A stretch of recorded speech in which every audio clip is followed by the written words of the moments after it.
بسم اللہ الرحمن الرحیم۔ السلام علیکم ورحمۃ اللہ وبرکاتہ۔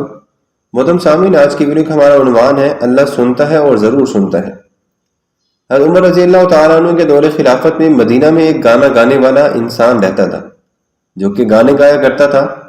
جب اس کی عمر 80 سال کی ہو گئی تو اس کی آواز نے اس کا ساتھ چھوڑ دیا۔ اب کوئی بھی اس کا گانا نہیں سنتا تھا۔ گھر میں فکر و فاقے نے ڈیرے ڈال لیے، ایک ایک کر کے گھر کا سارا سامان بھی بک گیا۔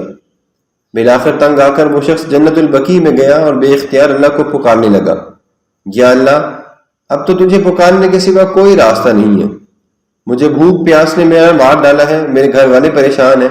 یا اللہ، اب کوئی بھی میری بات نہیں سنتا، تو میری بات سن، تو میری سن، میں تنگ دست ہوں، تیرے سوا میرے حال سے کوئی واقف نہیں ہے۔ حضرت عمر فاروق رضی اللہ تعالیٰ عنہ مسجد میں سو رہے تھے کہ خواب میں آواز آئی، اے عمر رضی اللہ تعالیٰ عنہ، اٹھو، میرا ایک بندہ مجھے جنت البقیع میں پکار رہا ہے، اس کی مدد کو فوراً پہنچو۔ حضرت عمر فاروق رضی اللہ تعالیٰ عنہ نے جب یہ سنا تو ننگے پاؤں ننگے سر جنت البقیع کی طرف دوڑے۔ دیکھتے کیا ہے کہ جھاڑیوں کے پیچھے ایک شخص دھاڑے مار کر رو رہا ہے۔ جب اس نے حضرت عمر فاروق رضی اللہ تعالیٰ عنہ کو آتے دیکھا تو بھاگنے لگا، سمجھا کہ شاید حضرت عمر فاروق رضی اللہ تعالیٰ عنہ کوڑا لے کر آ رہے ہیں۔ حضرت عمر فاروق رضی اللہ تعالیٰ عنہ نے کہا، رکو، کہاں جا رہے ہو؟ میں تمہاری مدد کے لیے آیا ہوں۔ وہ بولا، آپ کو کس نے بھیجا؟ حضرت عمر فاروق رضی اللہ تعالیٰ عنہ نے کہا، جس سے لو لگائے بیٹھے ہو، مجھے اسی نے تمہاری مدد کے لیے بھیجا تھا۔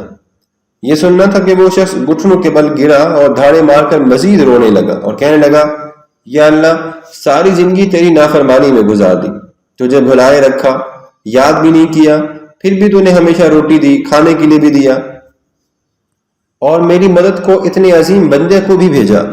میں تیرا مجرم ہوں، یا اللہ مجھے معاف کر دے، مجھے معاف کر دے۔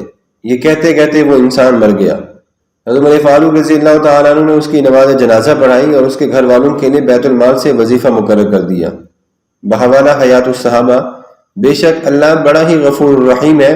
اس کہانی سے ہمیں یہ ضرور سبق ملتا ہے کہ انسان سے اگر گناہ ہو جائے، نافرمانی ہو جائے، یا وہ اللہ تبارک و تعالیٰ کی بارگاہ میں کوئی غلطی کا ارتکاب کر بیٹھے تو اسے اللہ تبارک و تعالیٰ کے در سے اور اس کے دربار سے دور نہیں بھاگنا چاہیے۔ یا ایھا الذین آمنوا توبوا الی اللہ توبۃ نصوحا، اے ایمان والو، اللہ کی بارگاہ سے پکی سچی توبہ کرو، اللہ تو بخشنے والے اور مہربان ہے۔